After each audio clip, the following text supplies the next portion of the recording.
Valendo? Ok, Evangelho de Mateus, capítulo 26, o verso de número 21. Enquanto comia, Jesus disse: em verdade te digo que um de vocês vai me trair. Verso de número 36. Jesus no Getsemane. Em seguida, Jesus foi com eles a um lugar chamado Getsemane e disse aos discípulos: sentem-se aqui, enquanto eu vou ali orar. E levando consigo Pedro e os 2 filhos de Zebedeu, começou a sentir-se tomado de tristeza e de angústia. Então lhe disse: a minha alma está profundamente triste, até a morte. Fiquem e vigiem comigo.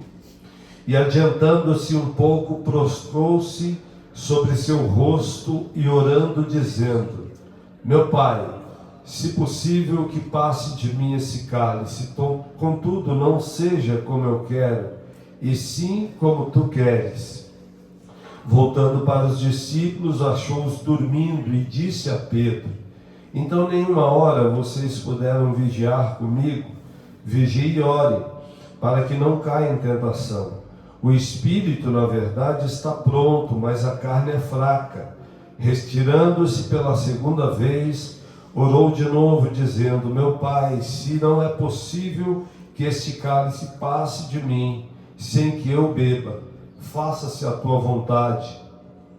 E voltando, achou-os outra vez dormindo, porque os olhos deles estavam pesados. Deixando-os novamente, foi orar pela terceira vez, repetindo as mesmas palavras. Então voltou para os discípulos e disse: vocês ainda estão dormindo, descansando. Eis que é chegada a hora, e o Filho do Homem está sendo entregue nas mãos dos pecadores. Levante-se e vamos embora, eis que o traidor se aproxima. Vamos orar mais uma vez. Pai, nós consagramos nosso coração, nossa vida. A tua palavra, ela é fonte de vida, ela que lava o nosso interior, ela que nos restaura, ela que nos cura, ela que nos ressuscita da morte.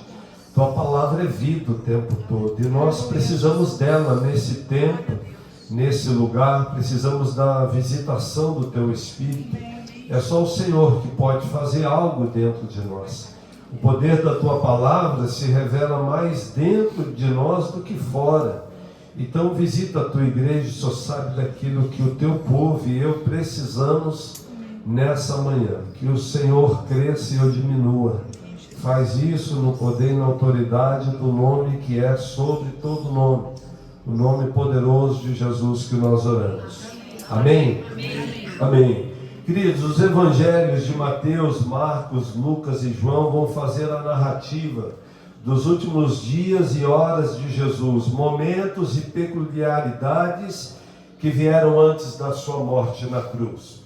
Então esta narrativa de que esse corpo daquilo que vai sendo formado, que é o cerne do cristianismo, que a gente define que o cristianismo ele não fala só da morte de Jesus, mas ele fala da sua ressurreição. E eu tenho uma pergunta de reflexão para a nossa meditação nessa manhã. Qual seria a sua reação se você soubesse que você morreria em algumas horas? Para e pensa, o que você faria? Se você soubesse que você morreria em algumas horas, o que você faria? Se você soubesse que você tivesse poucas horas de vida, certamente, talvez você pensaria e gostaria de estar com pessoas que você ama, pessoas que participaram da sua vida. Foi nisso que eu pensei quando essa pergunta foi gerada pelo Espírito no meu coração. Porque é esse cenário que a gente olha de Mateus capítulo 26, Jesus está a algumas horas da sua morte, está próximo de encarar o seu maior desafio, que era a morte, ir para uma cruz. E quando a gente pensa nisso, que Jesus estava para morrer, mas mesmo assim ele queria a proximidade dos seus discípulos. O texto que lemos fala disso, ele está algumas horas para morrer, mas ele está buscando comunhão, ele está buscando alguém para tempo de vida, de oração, e vai e volta e encontra-os dormindo. E eu acho isso fascinante, porque quando a gente pensa naquilo que vamos celebrar hoje, um culto de ceia, um culto onde a gente levanta um memorial para lembrar não só quem Deus é, mas aquilo que Deus fez por cada um de nós. Um Deus que foi capaz de entrar no império das trevas e nos resgatar para o Filho do seu amor, Jesus Cristo. Você e eu não tínhamos força para sair das trevas. Efésios capítulo 2 diz que nós estávamos mortos nos nossos delitos e pecados. Morto não tem vontade própria. Morto não fala. Morto é conduzido. Mas a Bíblia diz que em Cristo Ele nos vivificou e nos deu vida, e uma vida abundante. Então, quando eu penso nesse texto e essa reflexão para essa manhã, que Jesus então se preocupa em preparar a sua última ceia com os seus discípulos, pensa no lugar, pensa no horário, organiza a refeição. É uma boa ideia, se alguém sabe que vai morrer em algumas horas para crente, pensar em fazer uma grande ceia, né? Imitar Jesus, né, nos seus passos. Uma refeição. Olha só, quem está para encarar a morte, prepara uma refeição, convida aqueles que estão mais próximos. Porque Jesus queria revelar verdades espirituais, dividir tristeza de coração, mas com quem se confia. E eu acho interessante que então, Jesus começa a fazer revelações de que haveria uma traição. E começa um tumulto entre os discípulos. Eu não sou, é você? Eu não sou. Há uma inquietação, porque é uma revelação bombástica de Jesus, ora antes da sua morte, ele traz um assunto tão desagradável, falar de traição, e os discípulos ficam ali entre eles se batendo, quem será? E Jesus então lhe havia dito que eles fugiriam, porque quando a gente pensa no aspecto da traição, a gente é rápido para dizer de Judas, é rápido também para pensar na pessoa de Pedro, mas a Bíblia diz que todos fugiram. Todos fugiram. E quando a gente pensa nesse aspecto de que a nossa vida terrena nessa terra, a gente vai trilhando o mesmo caminho, ou o Espírito Santo vai nos conduzindo pelo mesmo caminho de dor, de percalços e de traição da qual o nosso Mestre passou. Então aqui nós temos um ensino: não faça promessas a um amigo da qual você não será capaz de cumprir. Isso serve para quem faz voto com Deus. Não faça voto com Deus, porque todos negaram fidelidade. E a Bíblia diz que todos fugiram e negaram. E eu queria então destacar essa primeira lição, que é sobre a traição. A traição, ela é uma arma que está na mão de quem amamos e confiamos. É forte isso. Vocês estão muito penetrados ali. Gerou impacto isso? A traição é uma arma que está na mão de quem amamos e confiamos. Pois é uma arma que não está na mão do nosso inimigo. Porque o nosso inimigo, ele já é inimigo declarado. Você não espera a lealdade e fidelidade de quem é inimigo. Mas a traição nasce no coração de pessoas que nós confiamos. E é por isso que dói, é por isso que machuca. É como se você virasse as costas para alguém que você confia e você não espera uma punhalada daquela pessoa, você está tão confiante que você dá as costas. Mas você não dá as costas para o seu inimigo, para aquele que é um inimigo revelado. E Jesus então traz essa revelação da importância de que nós, como discípulos de Jesus, a gente precisa entender que a traição está dentro do pacote do nosso crescimento espiritual. A traição está nos forjando a ser parecido com Jesus. E eu percebo que na nossa caminhada como discípulos do Pai, às vezes uma traição tem o poder de parar a ação e a manifestação da graça e do poder de Deus na nossa vida, porque é como se fosse aquela folha branca na sua frente, apenas um ponto preto na folha. Já viu essa dinâmica? Tudo te leva para aquele ponto e você não consegue ver a folha branca. Aquilo te prende, aquilo te amarra, aquilo te segura, aquilo te impede de avançar. É como se você imaginasse que a traição é como se fosse uma dobra na torneira. Pensa na torneira não, numa mangueira de água. Pensa numa mangueira de água e nessa mangueira, né? Quantas irmãs aqui lavam o quintal, né? Tem algumas irmãs de apartamento, mas já usou a mangueira, né? Então pensa numa mangueira e você está lá lavando o quintal e daqui a pouco você percebe que a água para de jorrar ou ela diminui com menos força. E aí você olha para trás e você percebe que tem uma dobra naquela mangueira. Aí o que você faz? Você volta lá e você desdobra a mangueira para que a água possa jorrar com força, com poder. Assim é a nossa vida no Espírito. Tem dobras na alma que impede o poder e a graça de Deus jorrar com força para alcançar a vida do outro. Qual é a pedra da traição que está no seu coração, que o Espírito Santo quer tirar hoje? Porque Ele quer te usar com poder e graça. Amém, Jesus. A traição tem o poder de quebrar todo vínculo de confiança. A traição é algo revoltante. Jesus foi vítima dela, queridos.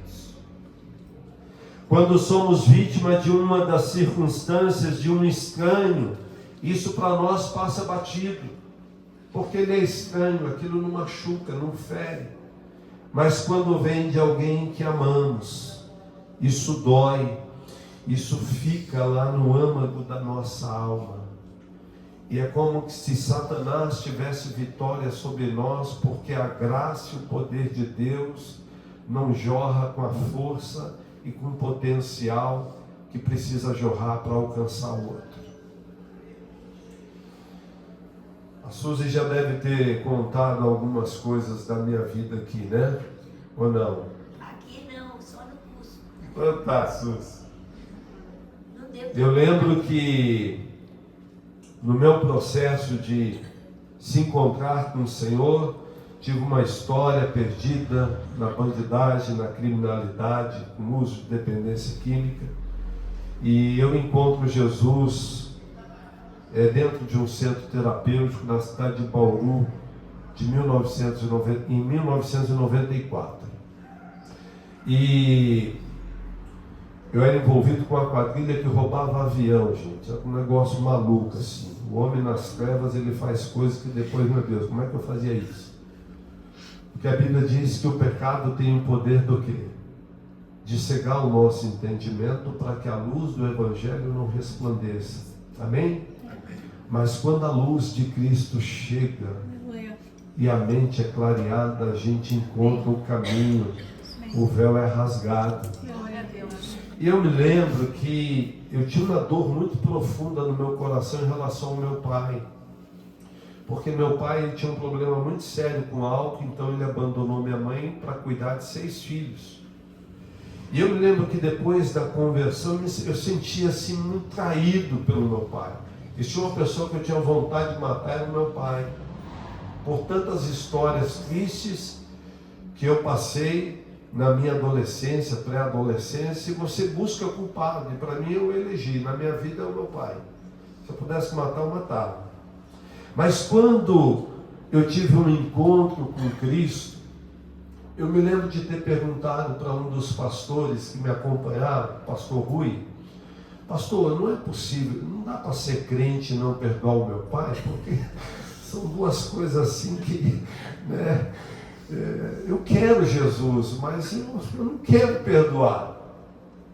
Porque para mim isso foi uma traição, abandonar uma mulher com 6 filhos. E aquele pastor me ensinou dizendo: Ranulfo, primeiro assim, as pessoas só dão aquilo que ela tem. Vai atrás do teu pai, da história do teu pai, e você vai ver que alguém faltou com ele. Pessoas feridas ferem pessoas. Pessoas curadas curam pessoas. Gente, eu fui atrás da história do meu pai, eu voltei com dó dele. É verdade. E o Espírito Santo falou comigo: é isso. À medida que você libera o perdão, a graça, a manifestação de quem Deus é, vai passar com força sobre a sua vida. Amém? Amém. A traição de um amigo ou de quem amamos parte o nosso coração porque veio de onde não esperávamos. Você vai amar pessoas, presta atenção nisso, você vai cuidar de pessoas, você vai investir seu tempo em pessoas, dinheiro em pessoas, você vai amar com carinho nas madrugadas frias para socorrer alguém, e você pode ser traído. Jesus investiu 3 anos na vida do discípulo e experimentou a dor da traição. Deixa eu correr aqui. As traições fazem parte, então, da nossa aprovação. Lembra da história de José no Egito? Ele é traído pelos irmãos, e quando os irmãos chegam para um tempo de reconciliação, José já tinha sido maturado pelo Espírito Santo, e ele diz para os irmãos: não, fica tranquilo, a traição, toda a artimanha, tudo aquilo que vocês bolaram contra mim, Deus fez disso um propósito maior.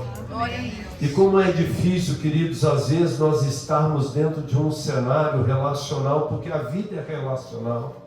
A traição vai acontecer, e você não considera na sua mente que Deus pode usar pontos ou algo da circunstância da traição para te fazer crescer como homem, como uma mulher de Deus.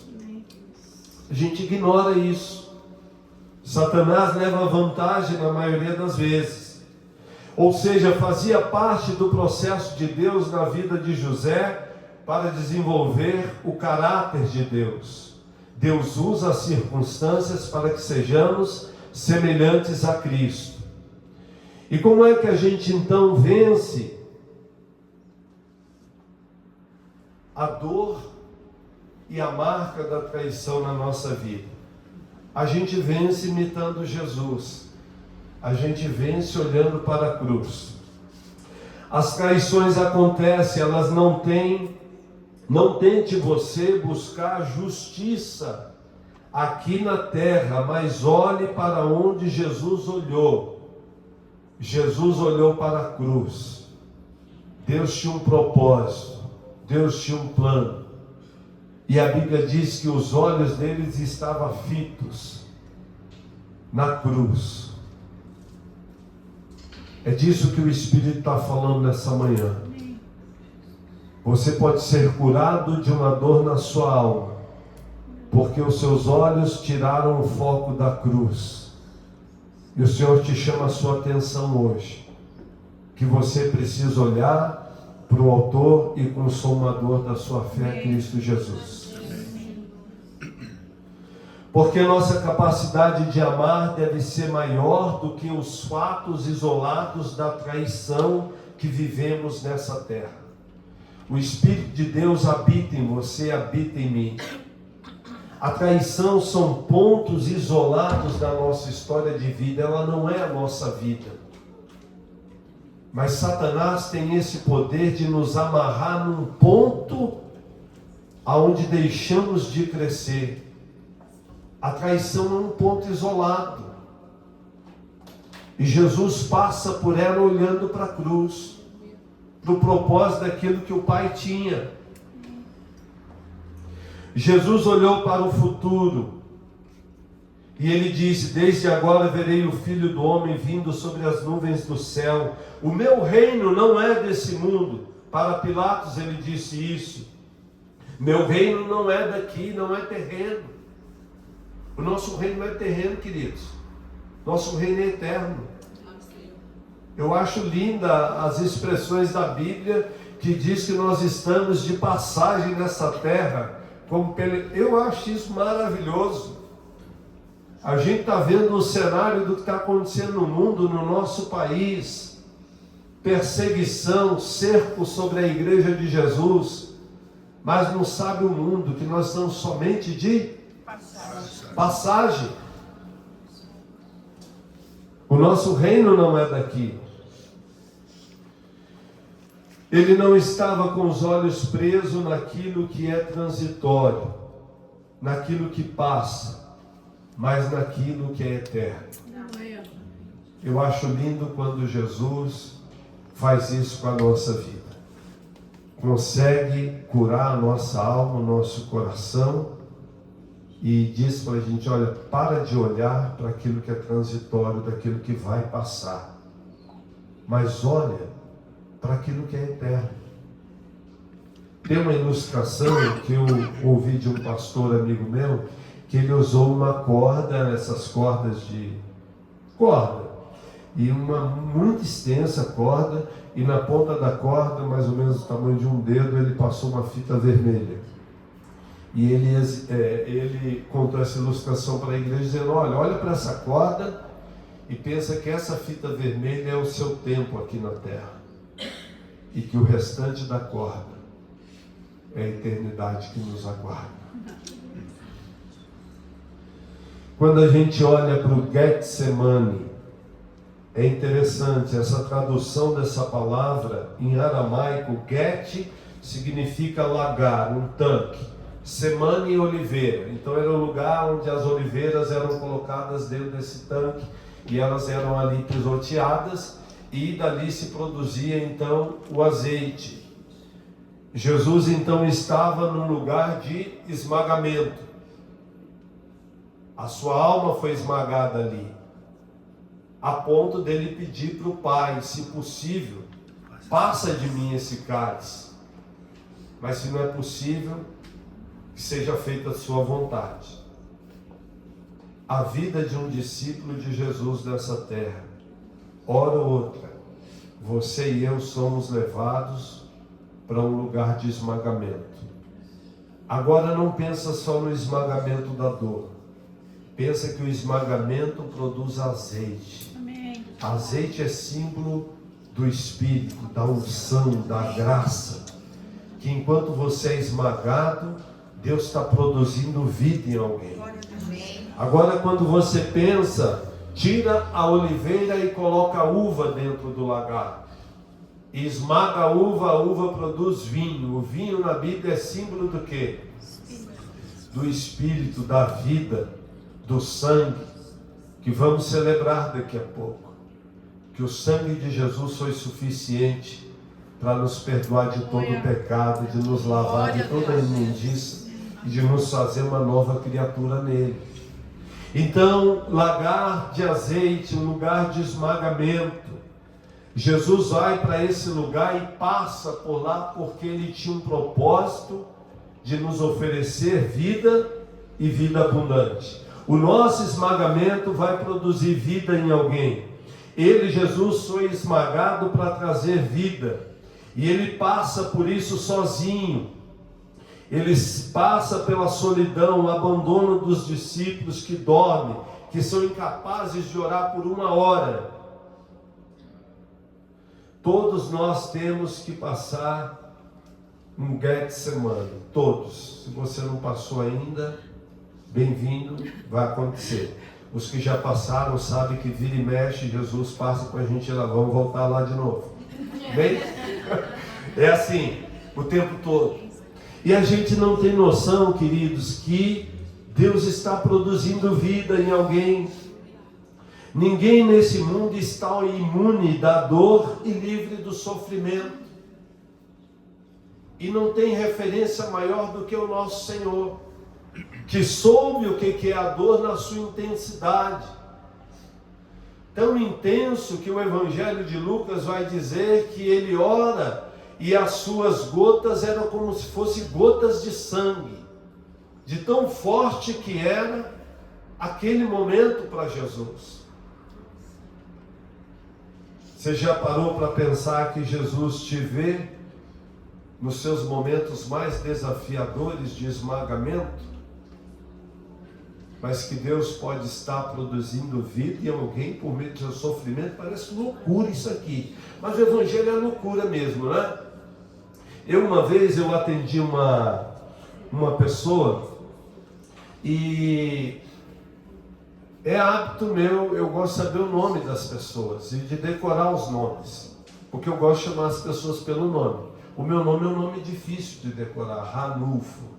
Gente, que já é raro assim, que ainda não falar a primeira vez. Tá tudo bem, vai lá no PEX mais, você tem 4, 5 chances aí para acertar o meu nome. Mas eu me lembro de uma senhora que eu atendi ela no gabinete pastoral, e eu gosto de ouvir histórias. Eu perguntei para ela, como é que a irmã se converteu? Como é que foi o seu encontro com Jesus? E ela virou para mim assim e falou, pastor, eu me converti num velório. Eu falei, num velório. E ela falando, eu sou rápido assim, gente, de já calcular o que foi lá. Né? Eu falei, vai ver o pastor pregou. E ela, na minha cabeça, ela, foi. Eu falei, foi. Aí ela já me desmontou, mas não foi a pregação do pastor. Eu falei, não. O que foi? Eu falei, então, pastor, eu estava no sepultamento onde uma mãe estava sepultando um filho de 9 anos que tinha uma doença degenerativa, e eu comecei a olhar para a dor e para o sofrimento daquela mulher. E eu disse no meu coração, se Deus existe, Ele habita na vida dessa mulher, eu quero esse Deus para a minha vida. Você não tem noção que o nosso sofrimento e a nossa dor está levando salvação, cura, resgate para a vida de alguém. Não fique se vitimizando com o teu sofrimento, com a tua dor, em nome de Jesus. Olha para a cruz. Deus pode estar salvando alguém agora por conta do teu momento, das suas batalhas, dos seus desafios.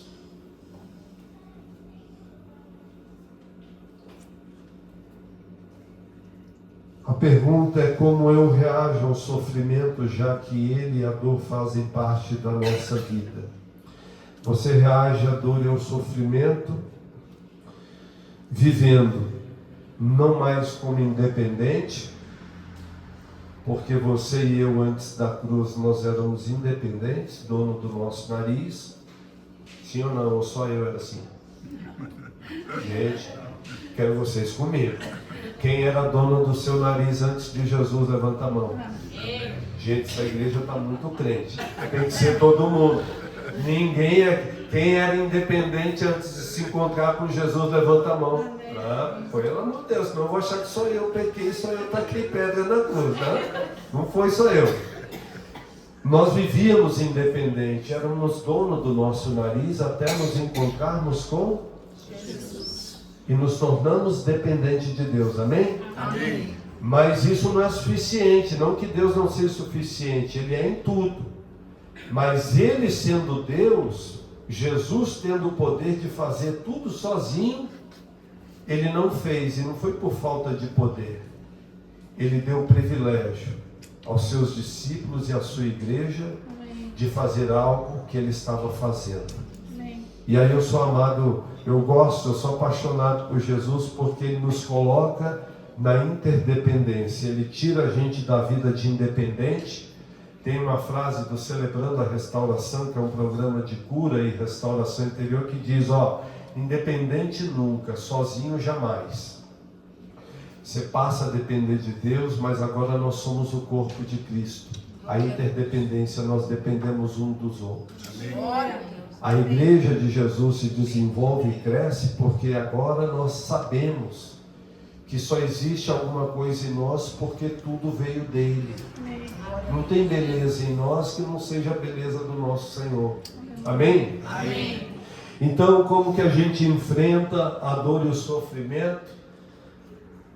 Nós enfrentamos ela como uma missão. Enfrente seu sofrimento como uma missão de que Deus tem um propósito para produzir salvação através do seu sofrimento. Isso é, se o sofrimento for para a glória de Deus. Porque você pode se vitimizar com seu sofrimento, você pode querer viver como coitado ou coitada, você pode culpar Deus no meio da sua dor e do seu sofrimento.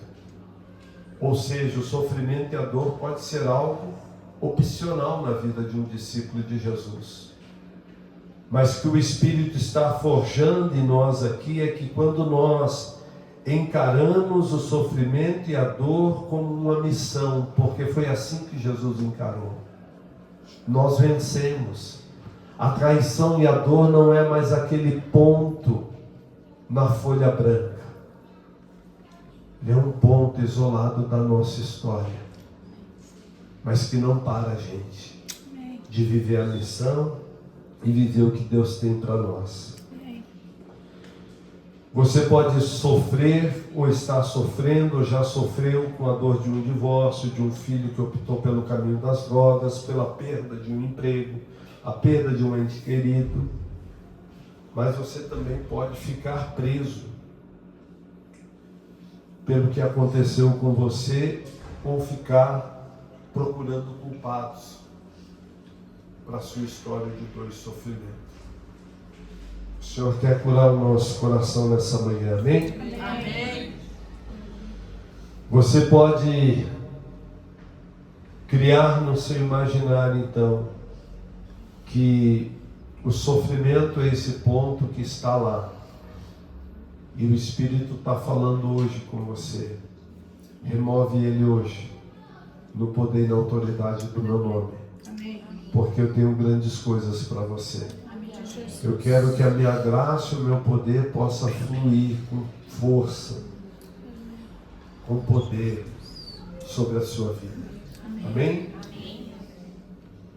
Eu ouvia muito minha tia, foi a primeira pessoa que se converteu na nossa casa. Essa mulher foi uma guerreira espiritual. E eu me lembro de todas as vezes que ela ia me visitar no cárcere. E me lembro das orações também. É difícil você ouvir uma oração que a pessoa diz para Deus assim, com amor. Ela dizia: Senhor, se ele não se converter, pesa a mão sobre ele. Sabe aquelas orações que dói? Eu falei: mas como assim, tia? Não, precisa. Tem homem e tem mulher que precisa de um lagar, mas de um lagar bem estreitinho. Precisa ser bem esmagadinho por Jesus. E ela dizia que a prisão então era uma olaria de Deus. Como assim? Ela dizia para mim o seguinte: olha, bandido é gente arrogante, presunçoso, orgulhoso. E ela dizia: a cadeia é uma olaria de Deus, onde Deus quebra, Deus moe. Você encontra a sua miséria. Você vê que você não é nada. Deus às vezes precisa fazer isso com a gente, nos levar para um lugar de esmagamento, dor, sofrimento, porque às vezes vai ser só lá nesse lugar que Ele vai se revelar a você como o único Deus. Eu quero concluir. Corrier Tebon, uma prisioneira que estava num campo de concentração nazista, explicou o poder da concentração. E ela disse, abre parênteses: se você olhar para o mundo, ficará aflito. Se você olhar para si mesmo, você ficará deprimido. Mas se você olhar para Cristo, você ficará descansado. Amém? Aleluia. Eu e você precisamos então ter claro isso, que o sofrimento é temporário, mas que a recompensa é eterna. O próprio Paulo disse, olha, mas se queremos participar da glória, precisamos participar também do sofrimento. Faz sentido isso para mim e para você? Você quer a glória de Deus? Quer ver ela aqui na terra? A do céu está garantida, queridos. Mas tem manifestação de glória e de poder que acontece aqui hoje, é na terra. O Senhor quer se revelar, Ele quer se mostrar. Essa glória não está falando só da eternidade, essa está garantida. Mas Ele está falando de uma glória que se manifesta aqui na terra. Aonde o nome dEle é exaltado, é glorificado. E é o Cristo que se revela e vem para alcançar o perdido. Ele não vem para mudar o sistema político, né? Bom seria, né? Nossa nação hoje, a gente está enfrentando. Mas não é isso, queridos. O nosso Cristo veio para ir no mais profundo da alma do humano. Porque a crise que nós temos hoje na nossa nação, ela tem a ver com a moral, com o coração pecaminoso. E o coração pecaminoso, só quem pode trazer cura é Jesus. Amém. Só quem pode fazer tudo novo é Jesus. Amém. Amém? Amém. Quando estamos passando pelo sofrimento e é momento de aprendermos a fazer as orações mais sinceras da nossa vida. A oração cheia de honestidade, pureza do coração, elas vão acontecer no momento de maior dor e intensidade da nossa vida. É ali que você revela quem de fato você é e como está o seu coração. Porque a gente tem uma tendência de querer ver manifestação de poder, de graça de Deus na nossa vida, mas enquanto o coração não for desnudado e revelado de quem nós somos, Deus não pode operar. É como se usássemos roupagens para se apresentar diante dele. E que o Espírito está falando que a grande revelação vem quando a gente se desnuda e diz, Deus, eu sou esse homem. Eu sou essa mulher, pecador, pecadora, e que preciso, urgentemente, da tua graça e do teu favor e da tua misericórdia. Porque Jesus disse que sem Ele nós nada podemos fazer, né? Gente, está difícil para terminar aqui. O fim das trevas, né? Jesus vai fazendo a narrativa e alguns chegam e ele diz, olha, não é chegada a minha hora. E vem um outro momento, ó, não chegou ainda a minha hora. E um outro momento vem, não chegou a minha hora, mas depois diz, olha, agora é chegada a hora. Fico olhando isso no cronos de Deus, né? No tempo de Deus. Tem momento que não é momento das coisas serem reveladas ou feitas. Mas tem momento que Jesus diz, olha, agora chegou a hora. Amém? Amém. Eu quero concluir então, agora eu vou concluir, penso.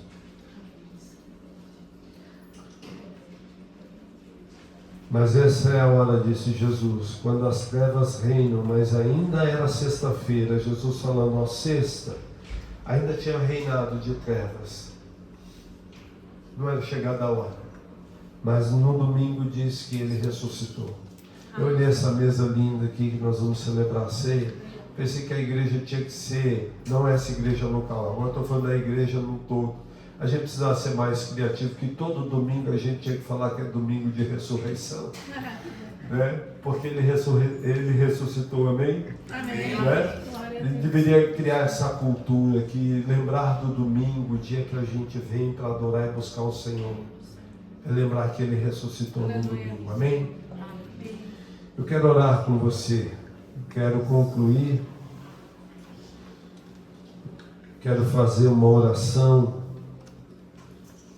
Se a cruz é o maior símbolo do cristianismo, pois foi em uma cruz que ele disse que está consumado, que está pago, que a cédula de dívida que havia contra nós, essa cédula ela foi rasgada porque Jesus vive e ele ressuscitou. Amém? Amém.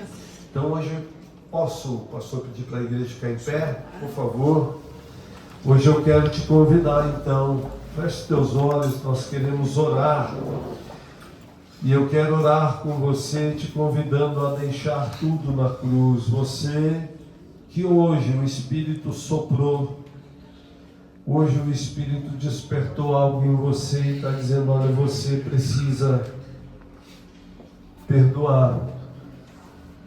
Você precisa deixar de olhar para as traições na sua vida e olhar para a imensidão do poder daquilo que Deus tem e quer fazer na sua história. Amém?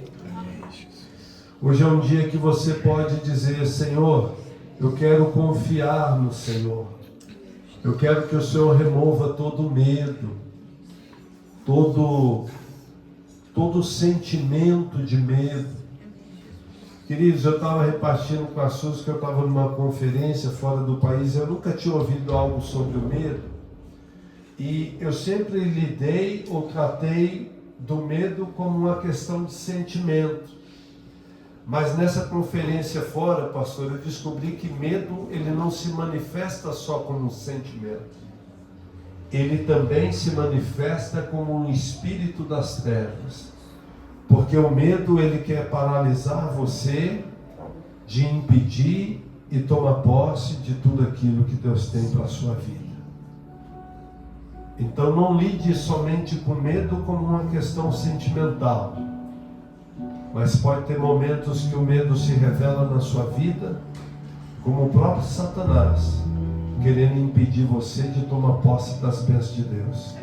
E você, na autoridade do nome de Jesus, manda ele bater em retirada, dizer, Satanás, sai da minha frente, porque eu vou passar como uma patrola de Deus e eu vou tomar posse daquilo que Deus tem para mim. Amém? Amém? Pai, nós consagramos esse tempo ao Senhor. O Senhor é o Deus que fala, o Senhor é o Deus que nos visita.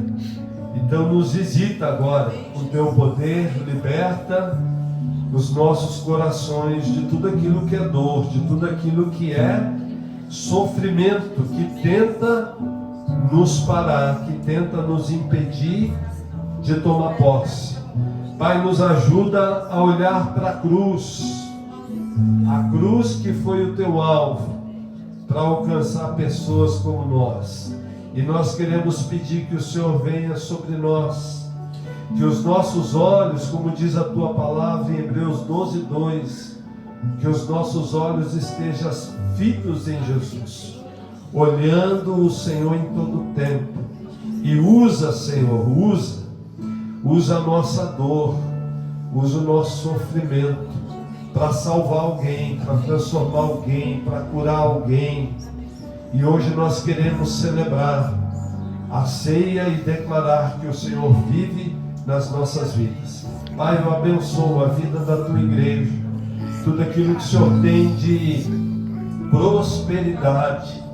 Senhor, que esse vento do Espírito sopre sobre o teu povo nesse lugar. Pai, que haja esse alargar das tendas, que o Senhor se revele de maneira plena, que toda provisão, todo sopro financeiro venha sobre o teu povo, porque o Senhor quer fazer coisas grandes com esse povo. Nós te pedimos isso e oramos no poder do nome que é sobre todo nome, o poder do nome de Jesus que nós oramos. Amém, amém e amém. Amém, queridos. Que Deus te abençoe. Pode sentar.